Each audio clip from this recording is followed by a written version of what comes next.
Hello friends, welcome to Gargi classes. Date आज की 4 June 2021 और देख लेते हैं इंडियन एक्सप्रेस की इंपॉर्टेंट न्यूज़ और इंपॉर्टेंट आर्टिकल्स जो हम एक्सप्लेन पेज से डिस्कस करने वाले हैं। फर्स्ट ऑफ ऑल हम देख लेते हैं कौन कौन से आर्टिकल्स, कौन कौन सी न्यूज़ हम देखेंगे। फर्स्ट तो ये सेडिशन लॉ से रिलेटेड ही है। एडिटोरियल हमने सुबह देख लिया, एक बार और इस पे नज़र डाल लेते हैं। साथ में एक्सप्लेन पेज पे भी इसकी पूरी डिटेल है, तो दोनों आर्टिकल्स, एक तो एक्सप्लेन पेज वाला और एक ये न्यूज़, दोनों को इंटीग्रेट करके हम डिस्कस करेंगे। इसके अलावा आप देखोगे फ्रंट पेज पर हमारे लिए एक इम्पॉर्टेंट न्यूज़ जो है वो सेंटर स्टेट कॉन्फ्लिक्ट को लेकर के है। उसके पॉइंट ऑफ व्यू से हम इस आर्टिकल को जानेंगे। बाकी कोई भी ऐसा आर्टिकल नहीं है जिसको डिटेल में देखना हो, आगे देखते हैं। एक्सप्लेन पेज पे एक आर्टिकल ये वाला है ही, सेडिशन वाला, पूरा देखेंगे डिटेल में।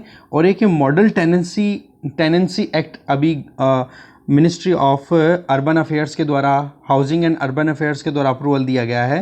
तो इस एक्ट को जानेंगे, पूरे प्रोविजंस क्या है, क्या पूरा मुद्दा है, क्यों लाया गया है ये एक्ट। अच्छा है आर्टिकल, आगे देखेंगे। इकोनॉमी पेज पर हम पहला आर्टिकल तो देखेंगे, यूनाइटेड स्टेट्स के द्वारा जो अभी सैंक्शंस लगाए जाने वाले थे, 25% का टैरिफ लगाया जाना था 6 कंट्रीज से आने वाले जितने भी गुड्स थे, जो भी सर्विसेज थी, जिनमें इंडिया भी एक कंट्री था। तो उसको लेकर के मुद्दा है, क्या है पूरा, कि क्यों यूनाइटेड स्टेट्स ने सैंक्शन लगाने से एक बार रोक लिया खुद को 6 महीने का और थोड़ा गैप दे दिया है, वो भी जानेंगे। दूसरा सस्टेनेबल गोल्ड इंडेक्स, ये बहुत बढ़िया आर्टिकल है, देखेंगे इसको। इसके अलावा ये वाला आर्टिकल थोड़ा सा है, समरी लास्ट में देखेंगे। दो तो ये हो गए।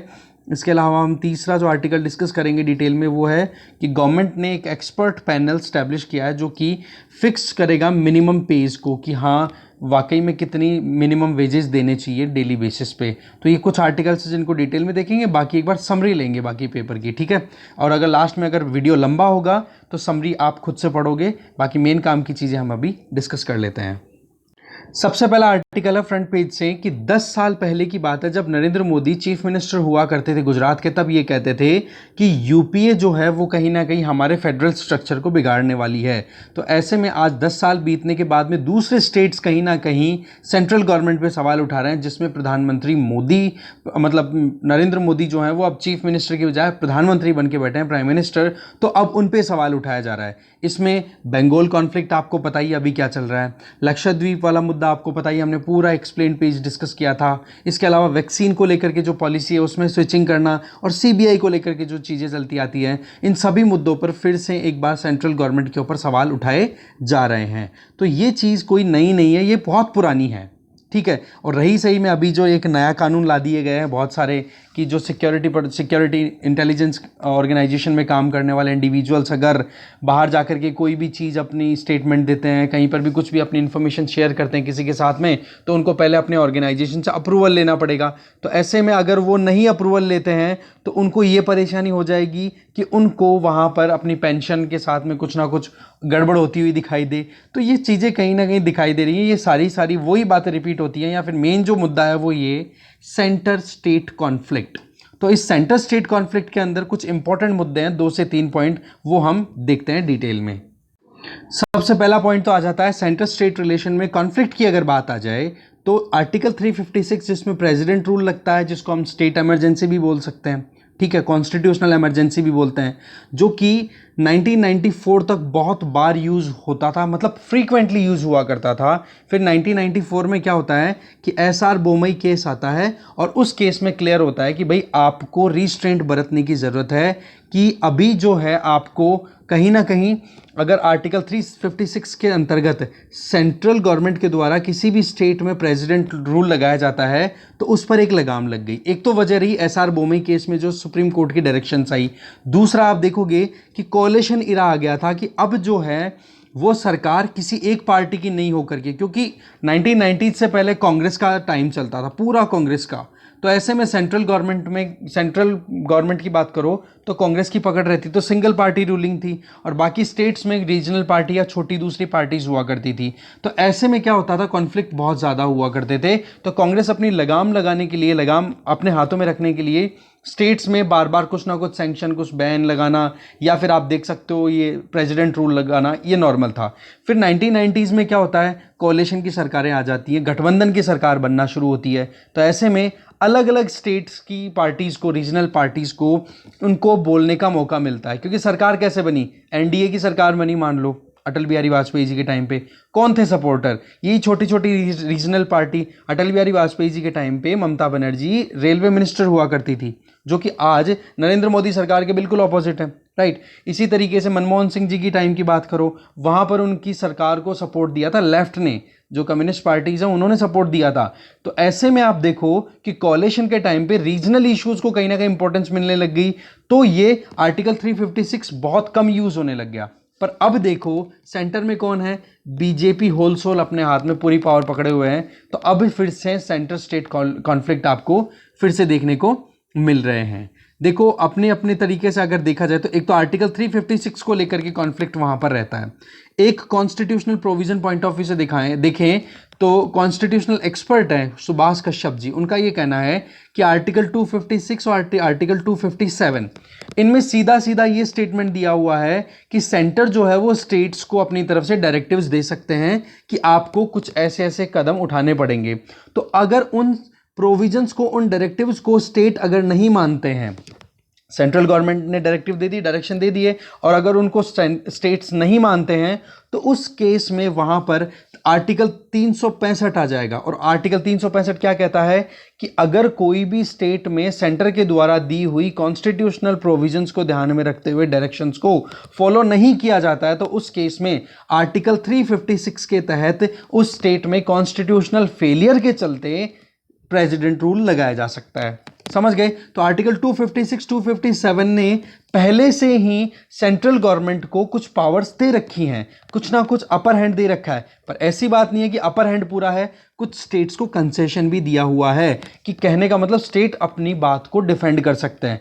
पर अगर स्टेट उस बात को बिल्कुल ही मना कर दे, जबकि कॉन्स्टिट्यूशनल प्रोविजंस को ध्यान में रखते हुए सेंट्रल गवर्नमेंट के द्वारा डायरेक्शन दी गई, फिर अगर उनको डिनाई किया जाता है, तो उस केस में आर्टिकल 365 के तहत आर्टिकल 356 को अप्लाई किया जा सकता है, जिसमें कि प्रेसिडेंट रूल होता है। और आप देखोगे फिर पूरी पावर्स जो है वो कहां चली जाती है? सेंटर में, स्टेट से। तो ये प्रोविजन बोला है, बिल्कुल क्लियर लिखा हुआ है। तो पॉइंट यहां पर क्या है कि देखो कॉन्स्टिट्यूशन ने तो बहुत सही बैलेंस बनाया है अपनी जगह पे कि सेंटर को कहां पर अपनी पकड़ आएगी, सेंटर की ज्यादा, कहां पर स्टेट्स को ऑटोनॉमी मिलेगी। तो वहां पर कोई एकदम कह सकते हैं ना एक फायरवॉल नहीं है कि हाँ इधर से सेंटर और स्टेट एक दूसरे की लिमिट्स को क्रॉस नहीं कर सकती। पर एक बैलेंस बनाने के लिए कॉन्स्टिट्यूशन ने जो अपने प्रोविजन किए हैं, या हमारे फोर फादर्स ने जो एनविसाज किया था, वो चीज़ वायलेट तब हो जाती है जब पॉलिटिकल कंटेस्ट में उतर जाती हैं पार्टीज और एक दूसरे के ऊपर ब्लेम गेम करना शुरू कर देती हैं। तब जाकर के एक एडमिनिस्ट्रेटर के लिए मुश्किल हो जाती है। उसी पॉइंट ऑफ व्यू से हमें ये देखना था। देखो तो एक तो ये प्रोविजन हो गया, एक आर्टिकल 356 वाला मुद्दा, ये दो मुद्दे ऐसे थे जो हमारे लिए यहाँ पर काम के थे। बाकी तो आपको भी पता है कॉन्फ्लिक्ट चलते रहते हैं स्टेट सेंटर के बीच में, कभी ममता बनर्जी के साथ में चल रहा है, तो कभी आप देख सकते हो साउथ से स्टेटमेंट आते हैं, कभी हेमंत सोरेन झारखंड के जो सीएम हैं वो ये कहते हैं कि प्राइम मिनिस्टर कुछ सुनते नहीं है। तो वो पॉलिटिकल इश्यूज हैं। हमारे लिए था कॉन्स्टिट्यूशनल मुद्दा क्या है, वो हमने जाना। आगे चलते हैं।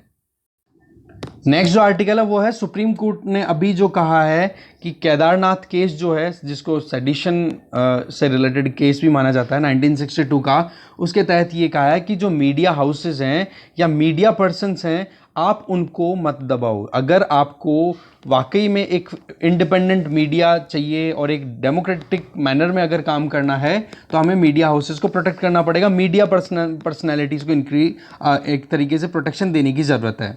तो बेसिकली 1962 का ये एक केस था, Kedarnath Singh versus state of Bihar. फिर बाद में ये केस सुप्रीम कोर्ट में जाता है, फिर मुद्दा बन जाता है Kedarnath Singh versus union of India, ऐसे करके।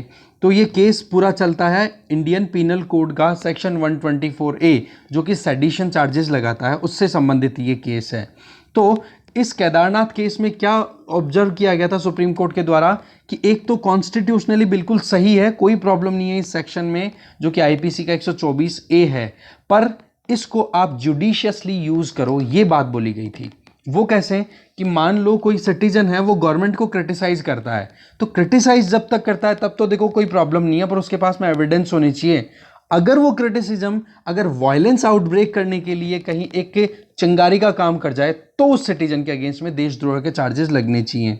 सिमिलरली जो जर्नलिस्ट्स हैं, जो भी पत्रकार हैं उनको सुप्रीम कोर्ट की इस रूलिंग के बेसिस पे प्रोटेक्शन मिली है। वो ये कि जर्नलिस्ट जो है वो एकदम इंडिपेंडेंट इम्पार्शियल मैनर में अगर कोई भी स्टेटमेंट देते हैं तो उस केस में उनके अगेंस्ट में देशद्रोह के चार्जेस नहीं लगने चाहिए, क्योंकि उनका काम क्या है, फैक्ट्स को एक्सपोज करना। तो सुप्रीम कोर्ट की इस रूलिंग ने उनको प्रोटेक्शन दी है। सिमिलरली जो पिटिशनर हैं यहाँ पर, अभी जो मुद्दा आया है वो है कि अभी हिमाचल प्रदेश में जो 2020 की बात है ये, ठीक है, तो वहाँ पर एक जर्नलिस्ट हुए जिनका नाम था विनोद दुआ, ठीक है, तो उनके अगेंस्ट में एक सेडिशन चार्जेस लगा दिए कि प्रधानमंत्री ने और होम मिनिस्टर ने जो है वोट जो है वो एक तरीके से लोगों को डरा कर धमका कर लिए थे।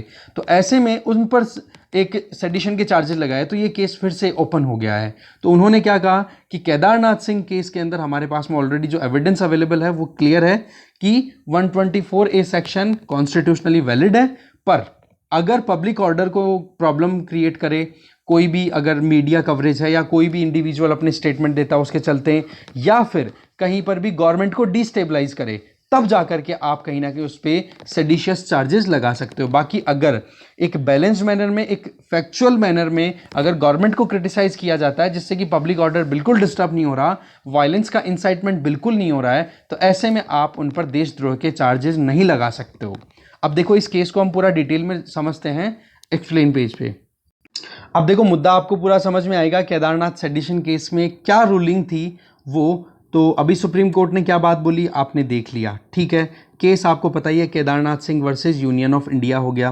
फिर उसके बाद में अभी जो मुद्दा है वो भी हमने देखा कि हाँ अभी जो दुआ साहब हैं जर्नलिस्ट, उनके साथ में क्या पूरा केस चल रहा है वो भी हमने देखा।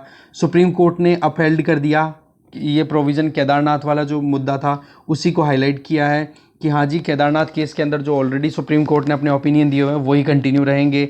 पर दुआ साहब ने एक और डिमांड कर दी थी, पर उस डिमांड को इग्नोर कर दिया गया, रिजेक्ट कर दिया। दुआ साहब ने ये कहा कि किसी भी जर्नलिस्ट के अगेंस्ट में अगर कोई FIR रजिस्टर करने की बात की जाए तो अगर वो जर्नलिस्ट 10 साल से मीडिया में काम कर रहा है तो उसके पहले आपको FIR रजिस्टर करने से पहले एक स्टैंडिंग कमेटी हो जो कि स्क्रीनिंग करेगी कि वाकई में इस जो जर्नलिस्ट है उसके क्या कंडक्ट है, पास्ट कैसा रहा, फ्यूचर मतलब किस तरीके की मीडिया कवरेज है, क्या इसका रिकॉर्ड है, फिर उसके बाद में FIR रजिस्टर होनी चाहिए।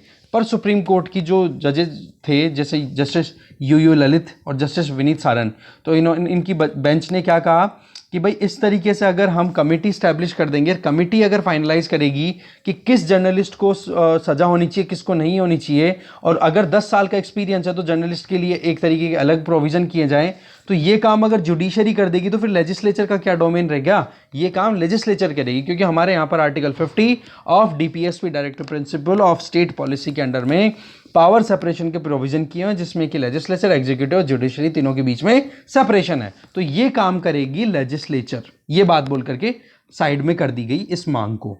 देखो सेक्शन 124A और 505 दोनों IPC के, इनके चलते देशद्रोह के राष्ट्रद्रोह के वो जो हैं सेडिशन के चार्जेस लगते हैं, ठीक है।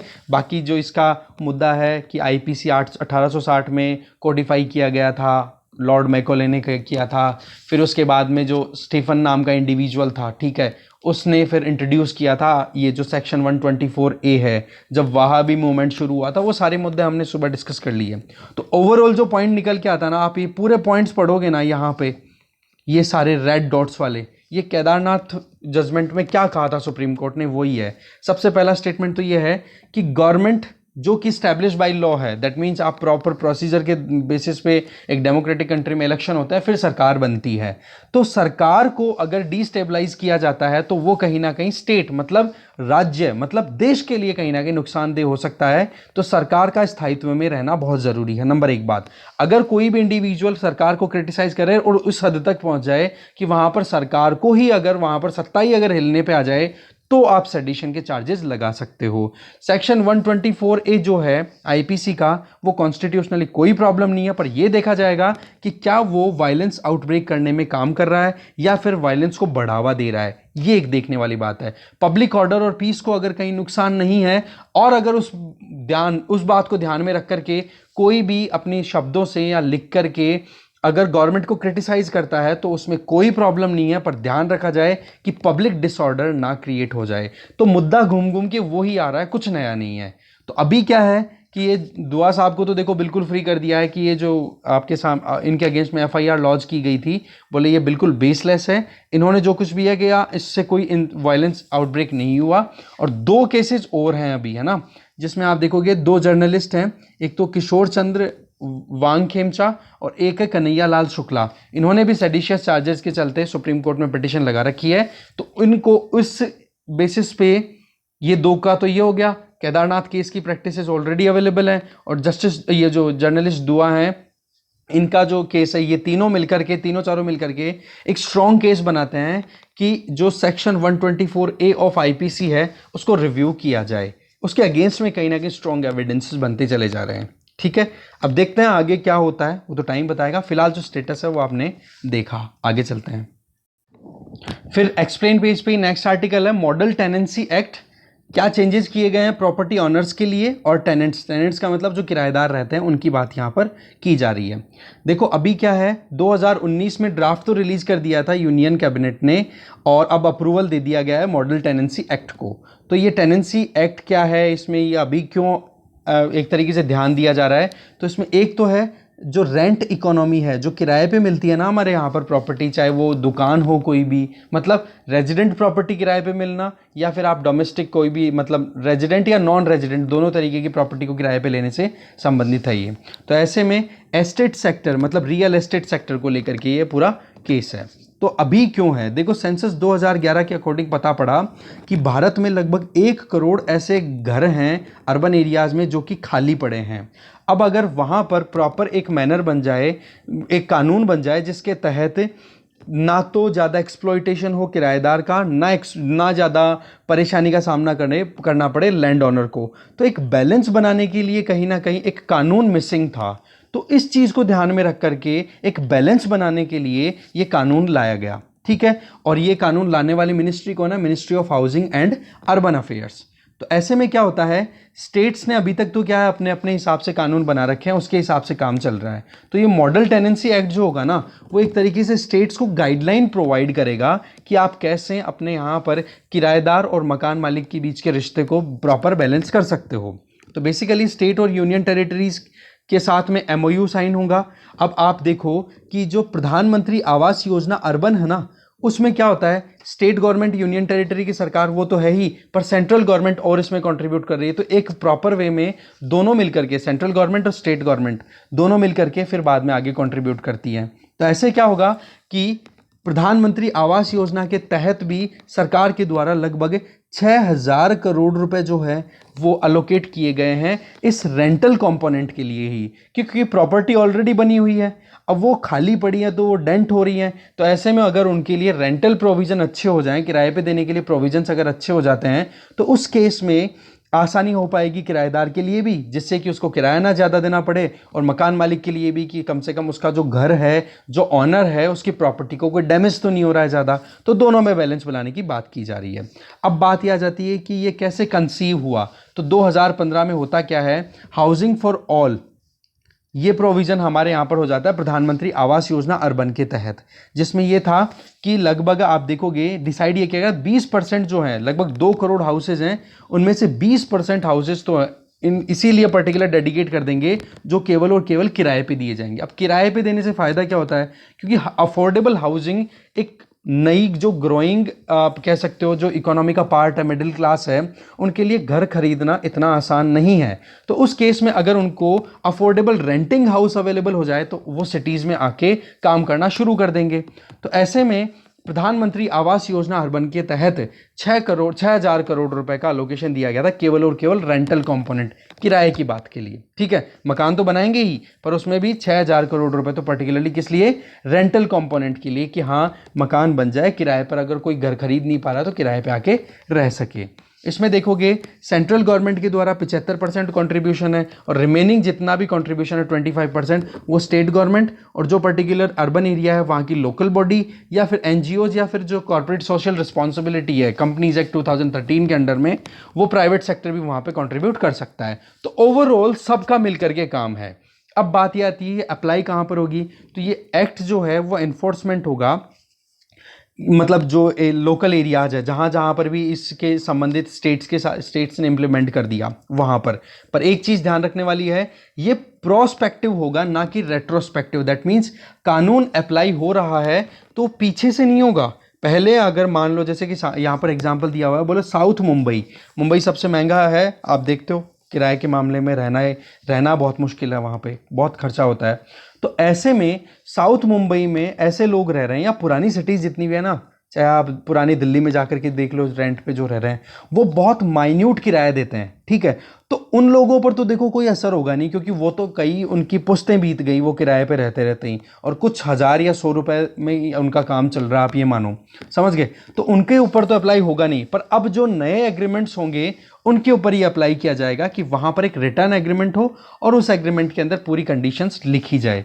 उससे क्या हो जाएगा, एक तो रिटर्न में आ गया डॉक्यूमेंट, दूसरा क्या हो जाएगा कि एक डिजिटल पोर्टल तैयार किया जा रहा है, वहां पर पोर्टल में प्रॉपर एंट्री की जाएगी कि हाँ इस इंडिविजुअल के घर पे इस नाम का ये बंदा, इसकी आईडी ये लगी है, ये रह रहा है। तो ऐसे क्या होगा कि आगे अगर कोई लिटिगेशन का इशू आता है, कोई लेन देन में कोई प्रॉब्लम आए, तो उसको सेटल डाउन किया जा सकता है।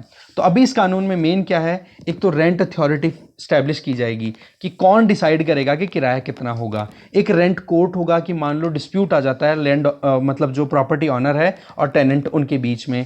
एक होगा रेंट ट्रिब्यूनल कि मान लो इस कोर्ट के अगेंस्ट में कोई अपील करनी हो तो कहाँ किया जाए, कौन एडजुडिकेट करेगा उसको। तो इन सारी चीज़ों को, सारे डिस्प्यूट्स को फास्ट ट्रैक रिजॉल्व, मतलब बहुत स्पीड से रिजॉल्व करने के लिए ये काम किया जाएगा। और इसमें आप देखोगे 60 दिन का टाइम है टोटल, ठीक है। इससे क्या हो जाएगा, सही काम हो जाएगा।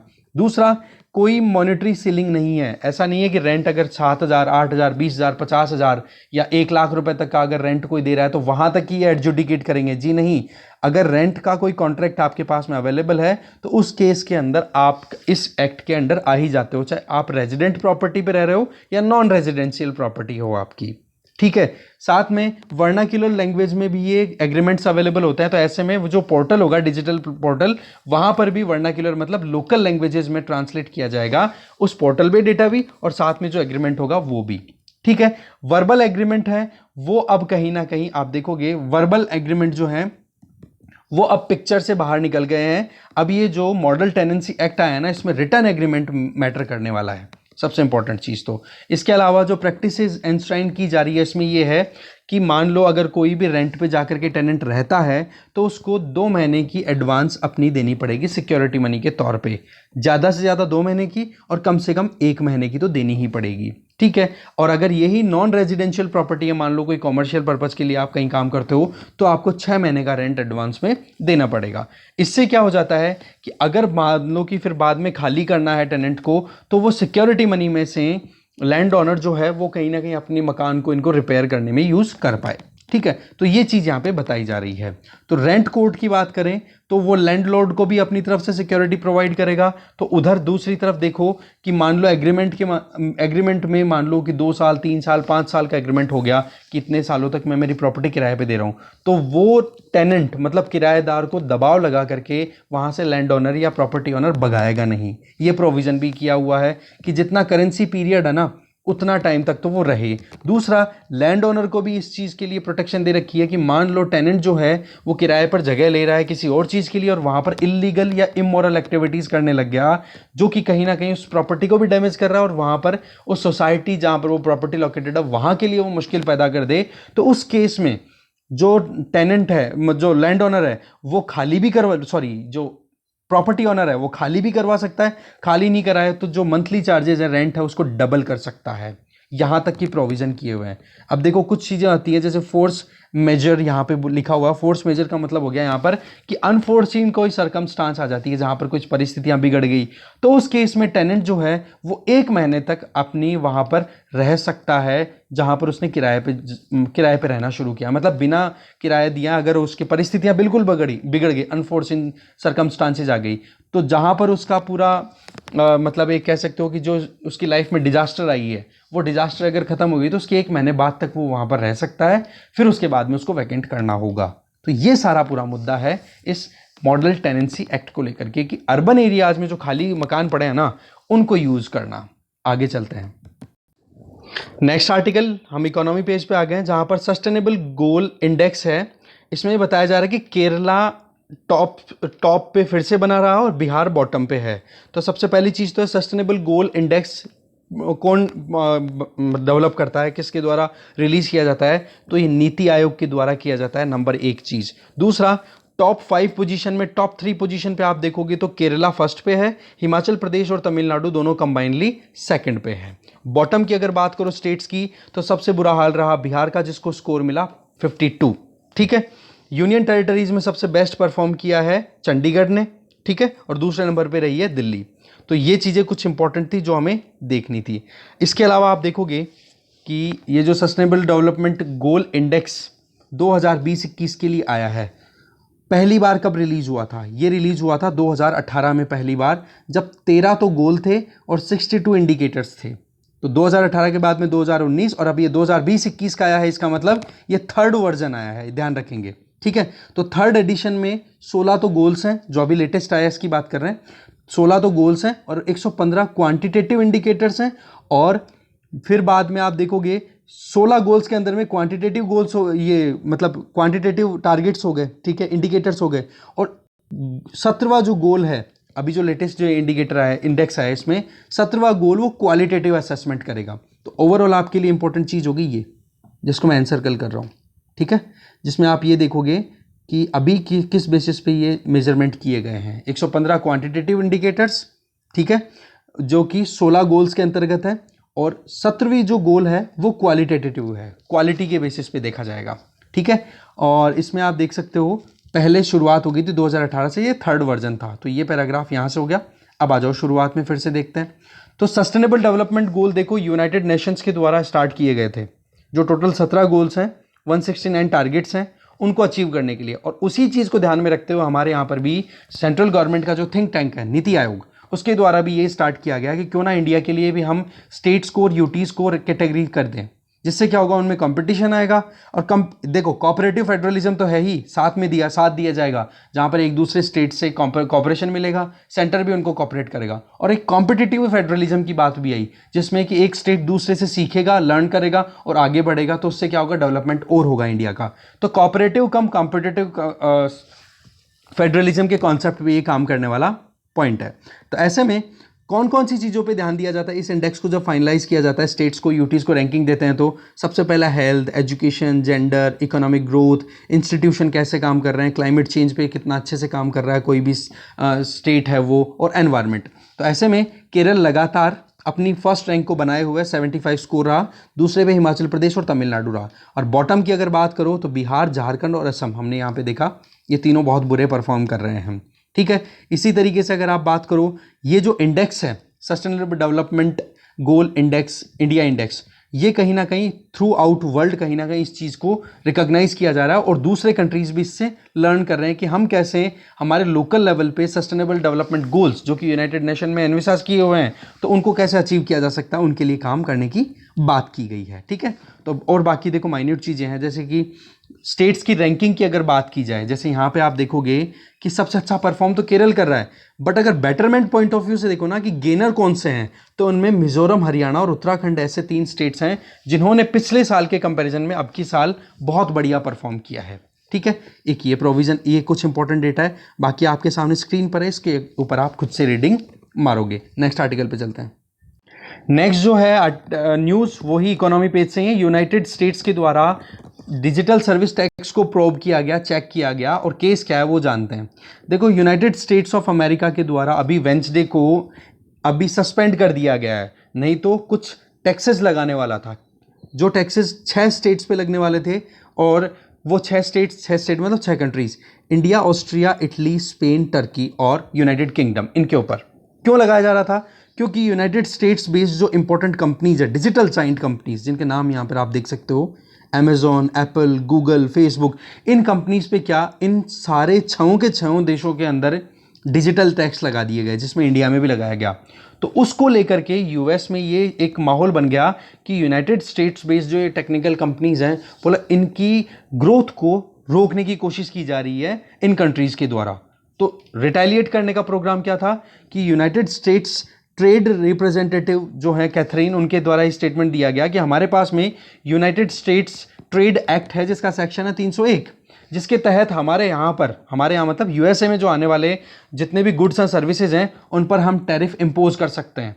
तो ऐसे में प्लान ये हो गया था कि 25% का टैरिफ लगाने का पूरा एकदम तैयार हो गया था कि 25% जो है टैरिफ लगाया जाएगा और ओवरऑल कितना अमाउंट, कितने वैल्यू पे, लगभग $2 बिलियन का जो इंपोर्ट होता है यूएसए में उस पर, और वो इन 6 कंट्री से ही आ रहा है पूरा का पूरा, समझ गए। तो ऐसे में इंडिया भी उसमें था, पर वही चीज़ है कि अभी क्या है, OECD और G20 कंट्रीज़ के जो ग्रुपिंग है वहाँ पर इस मुद्दे पर बातचीत चल रही है कि हम इंटरनेशनली एक डिजिटल टैक्स को फिक्स कर लें। ठीक है, ग्लोबल टैक्सेशन पे काम हो रहा है, जिससे कि इन डिजिटल कंपनीज पे एक फिक्स टैक्सेशन हो 15% का, जितना भी हो। अब बातचीत होकर के फाइनलाइज होगा तब पता पड़ेगा।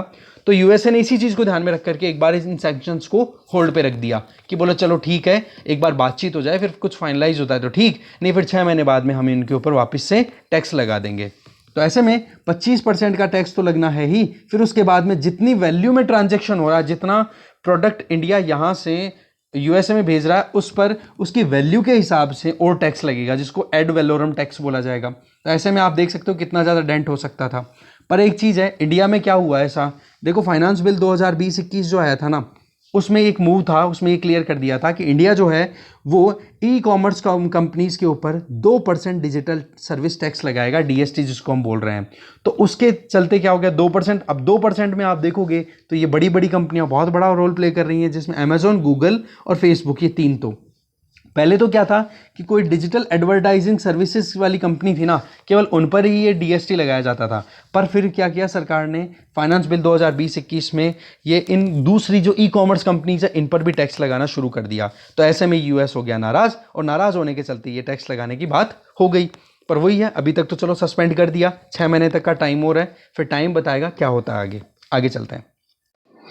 नेक्स्ट जो आर्टिकल है इस इकोनॉमी पेज से है कि गवर्नमेंट ने एक एक्सपर्ट पैनल स्टैब्लिश किया है जो कि मिनिमम पेज और नेशनल फ्लोर वेजेस को फिक्स करेगा। अब देखो दो चीज़ें यहाँ पर आ रही है। नेशनल फ्लोर वेज, आप मानो कि आपने फिक्स कर दी एक रेट कि एक दिन के अंदर मजदूरी का कितना रुपया मिलना चाहिए पूरे देश में मिनिमम। तो ये तो देखो सेंट्रल गवर्नमेंट है वो फिक्स करेगी। और दूसरी तरफ अगर आप देखो, एक सेकेंड आप रुकिए, तो हम बात कर रहे थे कि फ्लोर वेजेस क्या है। नेशनल फ्लोर वेज मतलब सेंट्रल गवर्नमेंट के द्वारा एक मिनिमम लेवल फिक्स कर दिया जाएगा जिसके नीचे कोई भी स्टेट के अंदर डेली वेजेस नहीं दिए जाएंगे। ये ध्यान रखोगे आप कि एक मिनिमम लिमिट दे दी जाएगी गवर्नमेंट के द्वारा, गवर्नमेंट ऑफ इंडिया के द्वारा, जिसको बोला जाएगा नेशनल फ्लोर वेजेस। फिर क्या होगा कि हर एक स्टेट जो है वो अपने हिसाब से फिक्स कर लेगा। मान लो सेंट्रल गवर्नमेंट के द्वारा 200 रुपये पर डे के हिसाब से फिक्स कर दिया जाता है कि कम से कम 200 रुपये पर डे तो एक मजदूर को उसकी मजदूरी का मिलना ही चाहिए, एक लेबर को उसके काम का, उसकी लेबर दी है उसने तो उसका मिलना चाहिए। तो अब स्टेट गवर्नमेंट के ऊपर है कि वो 200 के ऊपर कितना देना चाहते हैं। कि मान लो दिल्ली के अंदर देना चाहता है भाई 500 रुपये दूंगा मैं, तो तमिलनाडु वाले बोलता है मैं तो 550 रुपये दूंगा, कोई प्रॉब्लम नहीं है जी, आराम से दो, पर 200 के नीचे नहीं दे सकते हो। आ गई होगी आराम से बात समझ में। अब आ जाओ आर्टिकल पे। तो लेबर एंड एम्प्लॉयमेंट मिनिस्ट्री के द्वारा एक एक्सपर्ट पैनल ग्रुप स्टैब्लिश किया है जो कि रिकमेंड करेगा कि मिनिमम वेजेस कि कितना कम से कम भत्ता मिलना चाहिए और कितना नेशनल फ्लोर मिनिमम वेजेस के लिए होना चाहिए। समझ गए? तो ये प्लान करने के लिए किया जाएगा। वैसे देखो अनूप सतपथी की लीडरशिप में ऑलरेडी एक एक्सपर्ट ग्रुप ने अपनी रिकमेंडेशन दे दी थी जनवरी 17, 2018 को। तो उसके तहत बताया था कि नेशनल फ्लोर वेज जो है वो 375 रुपये पर डे के हिसाब से होना चाहिए, मतलब मंथली 9,750 रुपये आप दे सकते हो। पर उस ग्रुप की जो एडवाइस थी वो मानी नहीं गई। अब दूसरा एक्सपर्ट ग्रुप स्टैब्लिश किया है जिसके लीडर हैं कौन, जिसके हेड कौन है, अजीत मिश्रा, और बाकी मेंबर्स जो हमारे इतने काम की नहीं है। बस आप याद रखना अजीत मिश्रा किस चीज़ के लिए, अभी जो एक्सपर्ट ग्रुप है वो किस लिए है, को मिनिमम नेशनल फ्लोर वेजेस को फिक्स करने के लिए।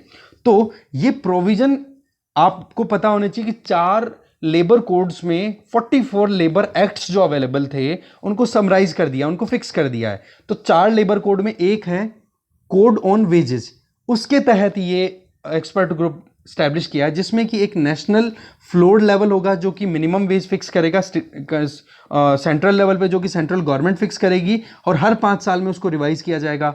और मिनिमम वेजेस जो हैं वो फिक्स किए जाएंगे स्टेट के द्वारा, वो स्टेट अपने हिसाब से कभी भी वेरी कर सकते हैं। तो कहने का मतलब ये हो गया कि जो सेंट्रल गवर्नमेंट के द्वारा जो national floor wage level fix कर दिया, उसके नीचे मिनिमम वेजेस नहीं जा सकते स्टेट के। अब देखते हैं होता है क्या। करंटली अगर देखें तो अभी क्या चल रहा है, अभी तो देखो अलग अलग स्टेट्स में मिनिमम वेजेस अपने हिसाब से हैं। बाकी अगर फ्लोर वेजेस की बात करें तो 176 रुपए पर डे के हिसाब से सेंट्रल गवर्नमेंट ने डिक्लेयर कर रखा है। पर वो है क्या कि स्टेट्स कुछ ऐसे भी हैं जो कि अपने यहाँ पर डे के हिसाब से 176 रुपए सेंट्रल गवर्नमेंट के द्वारा फिक्स करने के बावजूद उससे भी कम पे कर रहे हैं। तो अभी क्या है, ये जो कोड जब आ जाएगा ना प्रॉपर इंप्लीमेंटेशन में, ठीक है ना, यहाँ पे आप देखो क्या लिखा हुआ है, under the code on wages which is yet to be enforced.